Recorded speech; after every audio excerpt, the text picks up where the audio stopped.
London derby, the top of the league, everything's going well for Arsenal. Granit Xhaka is king of the world.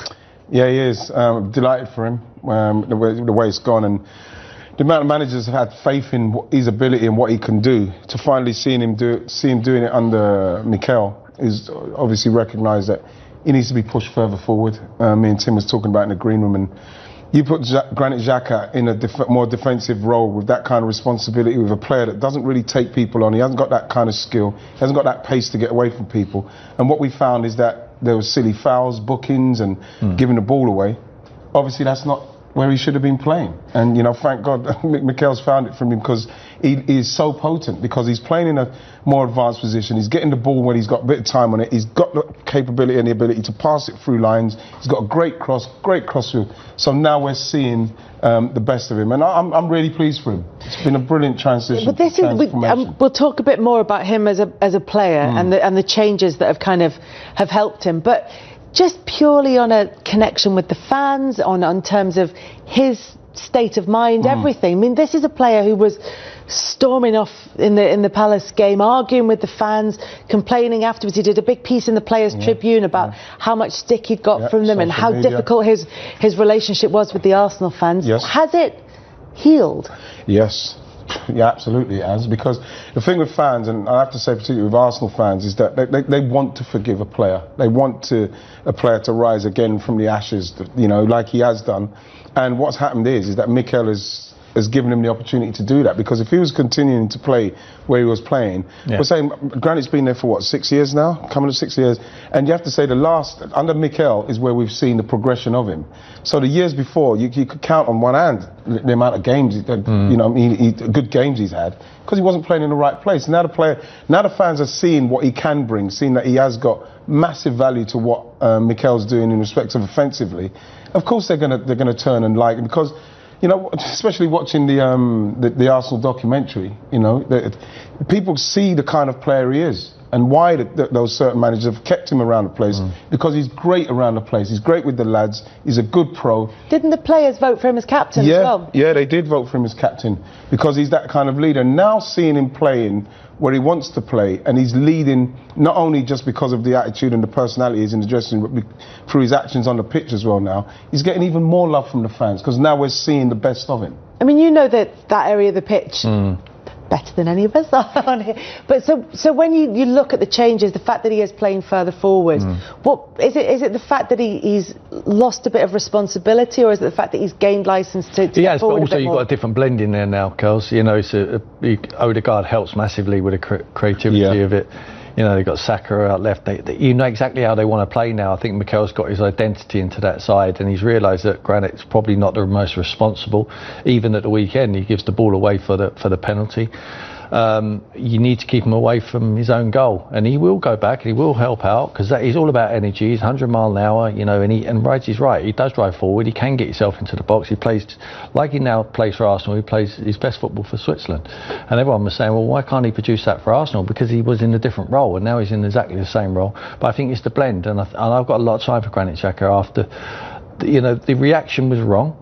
I think he openly admitted that you take your armband off, you're a captain of the football club, you cannot be sulking like that. And he probably thought he would never play for the club again, but he's rolled his sleeves up and he's come back.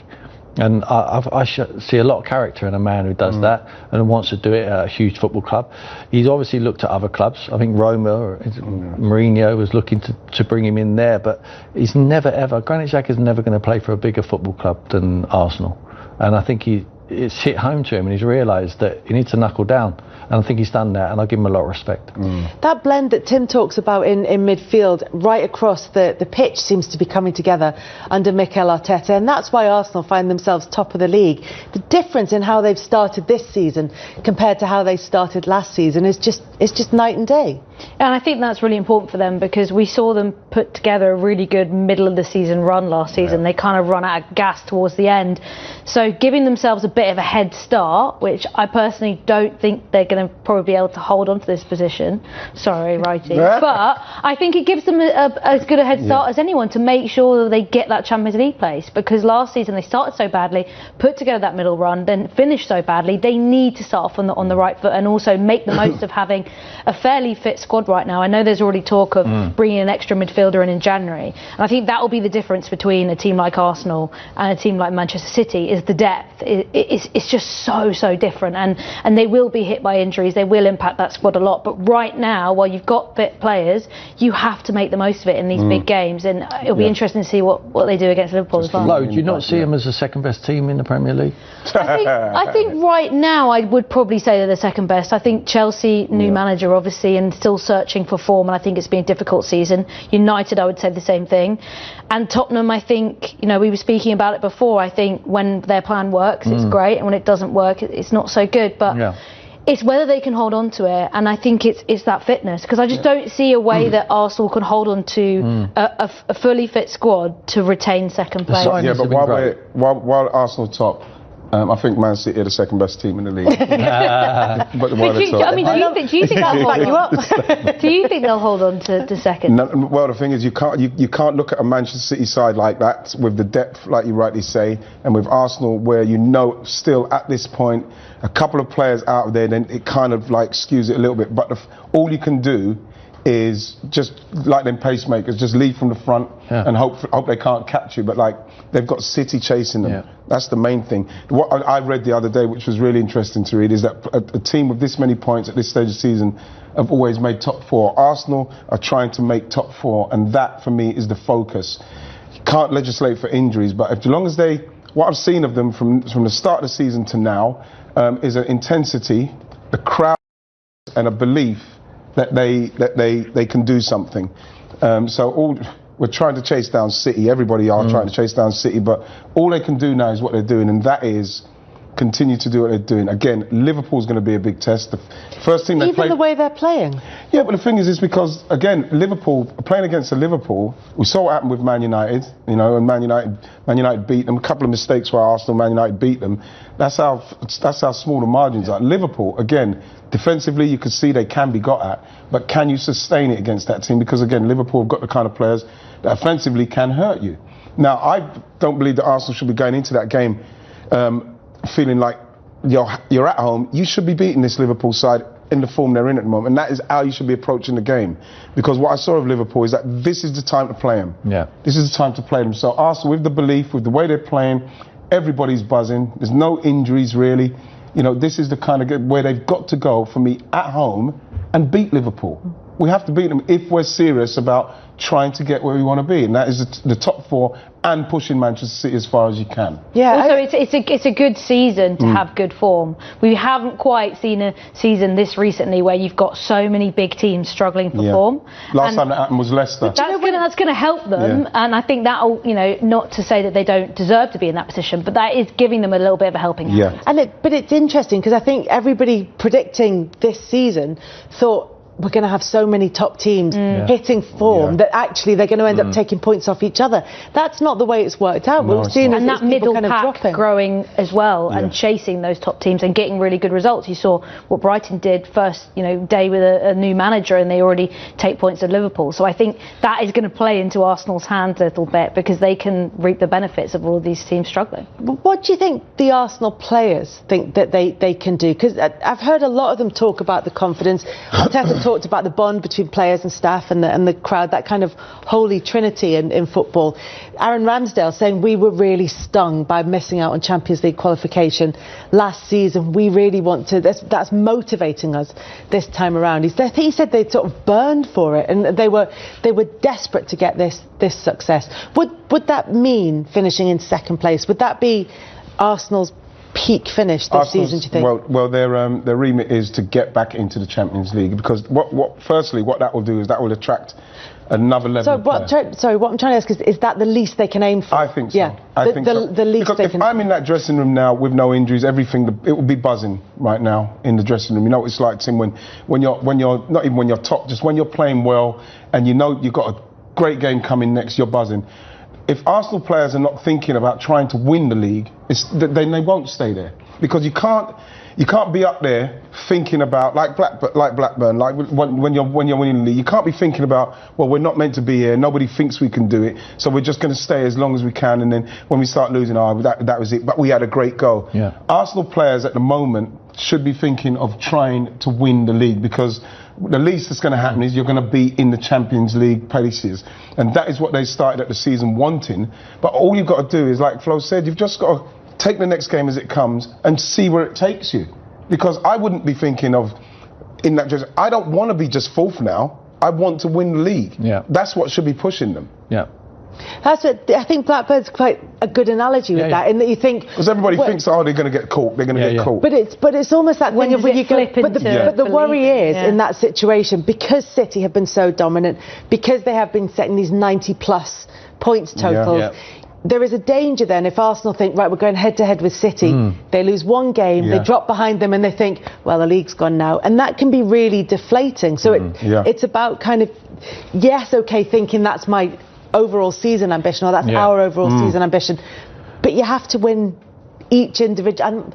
And what I'm desperately trying not to say is one game take each game as it comes. I mean, you just have to win each match. I was going to say as well, from your experience, when does the target shift? When is the moment in the season where you say we've gone from when we beat Man United 3-2 at our place? When we went back in the dressing room, there's a different feeling. It's like when Leicester beat Man City 3-1 that season, that's when it shifted for them. This is real. This is where you think, we can do this. When we done that, we can do this. So do Arsenal have to stay in it till they play City? No, they play Liverpool. First and foremost, they play Liverpool next. I think they beat Liverpool. If they beat Liverpool, you have to start thinking like it. Yeah. You think now Arsenal will finish above Liverpool? But the way the points are now, it's then the way that Arsenal and Liverpool are playing. Well, that's good, and I agree with you. I think they are the second best team in the league. I think Man City are. Right, it's right. They're still above them, but Man City are just stronger in depth. But because what Man City do is Arsenal got players. They got a manager who knows. They all know the formation, and not only that, what he's tried to do is, he's tried to buy a little bit of experience of winning trophies as well. He's got Zinchenko in there. He's got Jesus in there. Do you think they've gone there to finish in the top four? Yeah, they've gone there. They've gone there now. They've gone in with that winning belief, and they're trying to spread it around the dressing room. You know, the thing as well, Tim, is what City have done, and why I feel that at the moment it's kind of broken Liverpool's back, because they've had to hold on to him for so long. The pressure of having to win every week, because you know. Do you think that's affecting Liverpool this season? Absolutely. Yeah. You know, I think that for Liverpool to, and I've said it, you know, if it wasn't for Liverpool, you know what I mean, it'd be a procession for Man City, and I stick by that. And I think to a certain extent. And even then, they've still won 4 out of the last 5. Exactly. And you look at them, and I think it's just got to them a bit in respect to the players. You've got players at a certain age, over 30s, and then you've got players that are under 22s, and that they need that middle kind of age group to keep them going, keep the energy going. At the moment, I think Arsenal have it, but do Arsenal have the resilience to, when Man City win, we have to win? They haven't got that experience yet, and that is what Man City will do. Man City will continue to win games and wait and see, right, here you go, there's the pressure. And what we saw with Liverpool is, okay, bam, we'll win as well. Back to you. Can Arsenal do that? That's what's going to come down to. Right, Mikel will love this discussion. You know, 8 games in, we're talking about them being title challengers to Man City. I mean, he would love it. It just shows you how far they've come. He's done a great job. He's had his ups and downs, people shouting for his head. He won a trophy, which gave him a bit of time when he first went in there. I think they win the Europa League as well. I think it's the easier one to win. Hopefully that doesn't, you know, put them off their Premier League campaign. I see they're the second best team in the league at the moment. Have they got the strength in depth? Have they got the experience? That remains to be seen. I think Liverpool will come. I think Chelsea will improve. And Tottenham will be there or thereabouts. What will happen, great Tim? Premier League season. Whatever happens off of the back of this season, if Arsenal do get in the top 4 with the players that I know that are probably waiting to come to Arsenal because they want to be in the Champions League. Who? No. Waiting for Arsenal to get in the Champions League. This season will be a massive learning curve for this team. That's that's the least we can get out of it. Cannot believe you've given us crumbs. Cannot believe you've given us crumbs. Just dangling those players in front of us. Still only 8 games. It's only 8 games, but there's players waiting to come if Arsenal finish in the Champions League.